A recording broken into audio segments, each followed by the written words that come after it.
Hello. Hi everyone. This is a little brief tutorial on lighting, specifically in Blender, but I know that a lot of this can be transferred elsewhere. Um, Lighting to me is kind of the most important part of like making artwork in the 3D space because it kind of separates posing and um, furnishing to a finished piece because without good lighting, it's a lot of the time going to look kind of unfinished.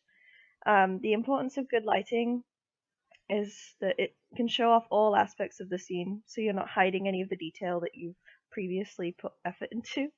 Um, you can use it to highlight expressions and to set the tone of your image. Um, like I said, if you have poor lighting or bad, I don't want to use that word, but bad lighting, um, a lot of the detail that you've put into your textures or your posing, like, small details like the twist of a hand or something, can get lost in the shadows of whatever you're creating. And a lot of the time with 3D art, I find that characters end up looking a little bit more like clay or plastic because they don't look like real people in the space because it's not lit naturally. Um, from my experience, bad lighting can come across as kind of lazy because it's not hard to make some basic lighting, which I'm going to show you how to do in a moment. Um, and it can look unnatural because a lot of the time the light sources that you're bringing into a space, obviously they're not actually made by anything in the space because you're manufacturing everything, but a lot of the time it won't look how it's supposed to look, and it can kind of throw off your image and make it look not necessarily uncanny valley, but that kind of realm. So what is bad lighting? For me, bad lighting is having very few light sources or very dimly lit light sources to the point where they're kind of, you know, obsolete in the fact that they're not giving off enough light to actually set themselves apart from each other. Um, Strange color matching is often in a lot of bad lighting, so you might have one really prominent light source that's, say, blue, and then um, the rest of the lights don't really complement that very well. And if you want to look up complementary colors, I recommend you do so. Um, I'll show you in a moment what I do with my colors for my lighting. Um, Unbalanced intensity is something I'll go on to in a moment as well, but basically where you have one really, really bright light and then none of the others kind of match up to that, it can come across kind of strange because whilst, yes, you might want to highlight that area in a scene, you need to bring up the intensity of the other lights to make sure that you're not losing any of the detail by having that one be so bright. Misplacement of light sources is also a big thing because maybe people don't understand the concept of 3-point lighting, which I'll discuss in a moment. But that's kind of the basics of lighting that you should be learning anyway. And 9 times out of 10, what I see in a lot of artwork, even in my old artwork, was not enough lights, or that they're just not bright enough, both in front and behind the character. So 3-point lighting, you can look it up. There's lots of images you can find of the visual references. So right now I'm in Eevee, and I have Aroa here. Let's just give it a moment to render her up. Okay, so 3-point lighting is kind of important. So if we set up a camera here and turn this world light down, 3-point lighting is basically going to make sure that your character's lit from all angles.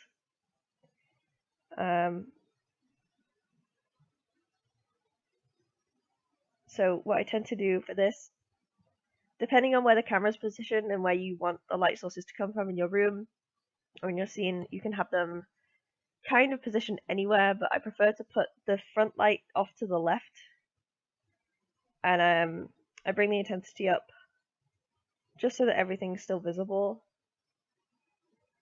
Obviously the color will depend on what colors you're using, but again, like I said, look up complementary colors and try and fit those in your scene somewhere to make it a little bit more appealing. So this is the front light. Then you'll have a backlight, which is often kind of dulled, and then I can't remember what this is called in the 3-point lighting system, but another light off to the other side as, I guess, your main light source in the scene. So this could be like a window or a candle or magic, I don't know, whatever you want. But this basically means that your character or your subject is pretty well lit throughout the whole scene. Obviously, if you have objects in the way of the lights, that can obscure the character, but for the most part, with the exception of this cheek, she's pretty well lit, and I guess even if you rotated the camera, you'd still have her quite prominent in the scene as well. So when I mentioned that this backlight could be a window or something, you want your light sources to make sense in the scene. It's all well and good if you're using 3-point lighting, but it has to make sense. Otherwise, the characters can appear like they're illuminated for no real reason, or sometimes they can even look like they're glowing, which I understand if you want that in your art, that's fine. I'm not telling you that this is the only way to do it, but having a natural light source is very important. And if you look at my artwork, I tend to rearrange this 3-point lighting system around an open window or, well, I've already said like a candle or something that actually emits light in the scene that you can see. Or even just hinting to the fact that, like, say if I move this off camera, maybe hinting to the fact that there's a candelabra here or something that is beaming onto the character instead of just them being in an open room with no windows and then somehow being lit from all sides. It can make it look a little bit strange. Apologies, I'm sniffing. I'm quite sick still. So moving on to Blender's lights. Like I said, I'm in 2.8's Eevee engine right now, so this is a bit different to what I was used to working in, which was cycles. But a lot of the lights work generally quite the same, with the exception of contact shadows. So in Blender you have, let me just remove these. In Blender you have, I think, four types of lights. So you have your point light, which if you see this circle, if you rotate around it, is the best way to describe how it works. From all angles, it will shoot out light from the center point in a circular motion, or I guess more like an orb of light. So it's not really got a direction, unless you count the direction being from behind, from whatever you're positioning it at. This is the main light that I use a lot because it helps to brighten the entire scene, but it can be quite intense if you just put it against a wall or something. Like if I put it really close against the skin, she gets kind of washed out. So you want to be careful of that. And then the next light source is the sun, and this can be good and bad depending on how you use it. So right now it's quite dull, and all this is basically an area light, but it works differently to the area light in Blender. So this doesn't cast any shadows or anything in terms of like hiding the light. So this isn't making any sense. But if I put a plane down, you can see that there's no stopping point for this light. So it's as intense pretty much everywhere, following that line. You can set the intensity up, and it could appear more realistic for a sunlight, but it basically just acts as your like overall light source, especially for outdoor scenes. Um, the area light um, is what I was comparing it to, and this is kind of like you can see here if I rotate it, it has a stopping point. So I don't tend to use this because I don't like how it stops, but it can be useful for lighting the backgrounds of scenes if you want them to be brighter. So I use it a lot for my skyscapes. And my cat is leaving me. I use it a lot to light skyscapes and stuff like that, so that it's bright without affecting the rest of the scene. I guess you could use it for the lighting on the floor of an open window because Eevee doesn't actually work as I'm used to. So this could be useful for making what in cycles the sun lamp would do anyway, through windows and stuff.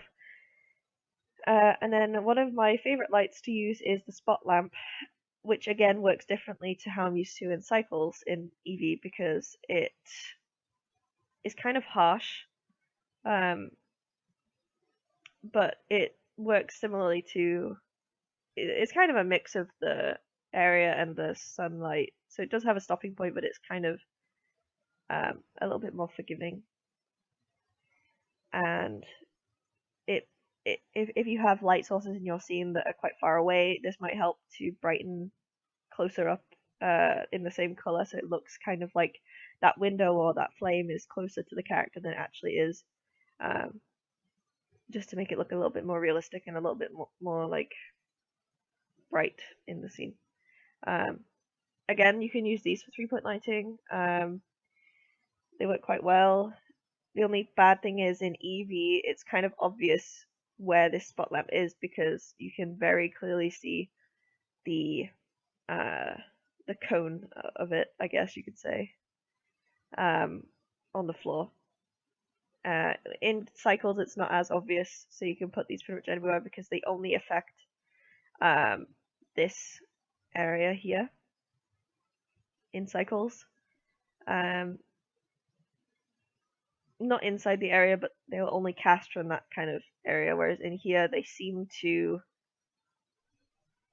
want to touch wherever the cone would be extending to. So one thing I've used on all of these lights is contact shadows, which you can see in my I don't know what you call it, the light menu on the right hand side. Contact shadows is a thing in Eevee, which isn't a thing in Cycles, I'm pretty sure, because Cycles does it automatically. Which basically means that everything that the light hits is gonna be affected by the other objects around it, or even itself. So it creates shadows based on what it's hitting, rather than just going through the object and lighting everything that is in its path. So this is it without contact lighting, which you might prefer. I don't, but you might prefer it, which, you can use that if you want. But with contact shadows, you have a little bit more control about where the light is hitting. Yobo actually showed me this, so I appreciate it, because without it, I think I would have never bothered with Eevee. But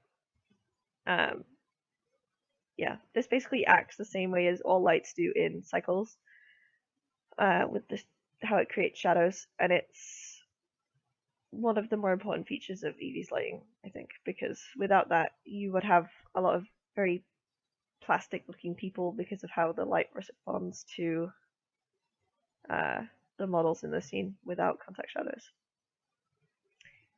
So I think that's about it. The two main things that you would have to look up, I think that I'm not the best at explaining, are going to be the complementary colors, which if you Google that, you'll probably find lots of color wheels with, basically on a color wheel, you want the one color to be from one side of the color wheel and the second color to be on the direct opposite pretty much. It doesn't always work out like that because sometimes, especially if you're working with a specific color palette of a zone in the game or something like that, it won't look right, but you can generally tweak it a little bit to try and find the sort of color scheme you're looking for. Um, and 3-point lighting, like I said, is probably easier explained by images that you can find on Google Images rather than me trying my best to explain. But if you have any questions, please DM me. I'd be happy to answer them. Apologies for my sniffly nose. But yeah, that's about it. So thank you for watching.